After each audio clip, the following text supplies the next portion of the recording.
Okay, I turned the main power on and I'm touching this black wire and this ground wire. See, the light's on my green tester. It's not on there, it's not on there. It's just on there. And when I go to the other light, no matter which wire I choose, it's not going to go on. So I think initially I was correct, saying the power comes from that other box. I press on the ground screw, nothing, nothing, and nothing. And there's nothing on there because there's no switch in the wall there now. Okay, this is electrical 101 for you.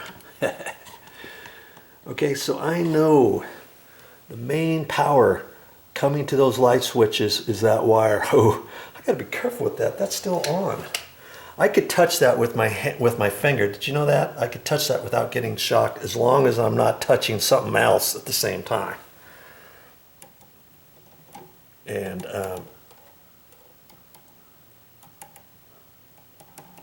let's see. Okay, so I know it's that bottom one. That one right there. Okay, that's the power in. Okay, so then you got two feeds of power going over to the other light switch, and then from that other light switch you got that other wire that goes up to the lights. So there's no power that goes up to the light fixtures themselves. Does that make sense? We needed to know all that in order to be able to read the directions on here and know how to hook this up, because it's for single pole and it's also for three-way. Okay? And so very important that we figure that out. And for three-way, does it matter if it's the first switch on the power that comes in for a three-way or the second? I don't really think it matters. Okay?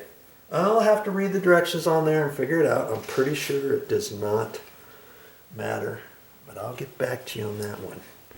And I've noticed this light switch here. Can you see how it's kind of coming out? I look at that, it's kind of coming out at an angle.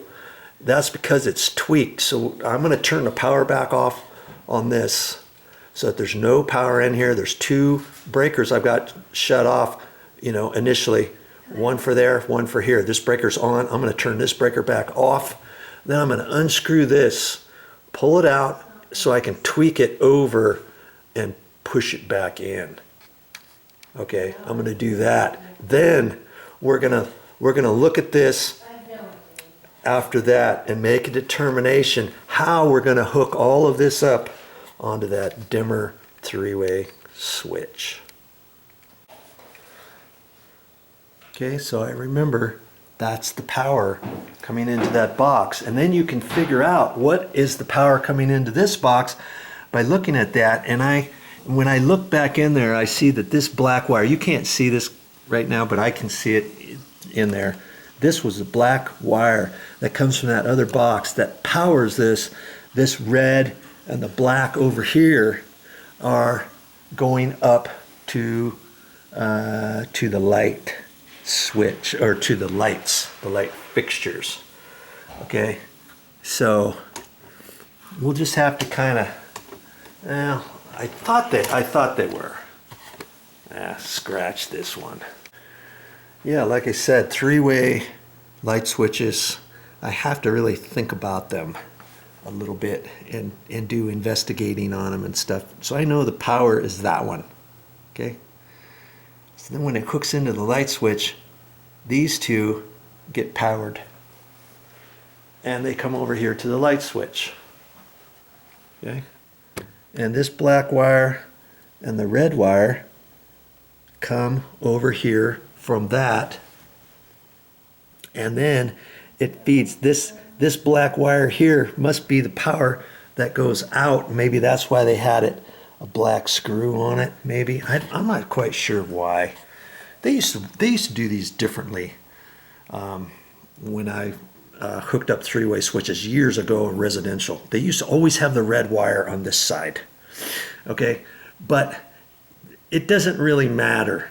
whether or not the red wire is on that side or not. This is the three-way side that gives power either side at any one time. When you turn this off, the other switch is on because you've got the this power leg on.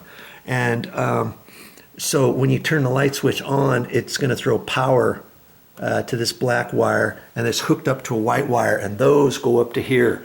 Well, if I were to take this out, there's a black and white wire up there. If I were to take that out, there's a black and white wire up to there. So the black and white wire that go from here probably go up to here, and then from there over to there. Okay, so that's kind of how that works. And I'm going to leave this one unscrewed like that until we get the dimmer switch installed. Okay, so it will make sense to you all the way.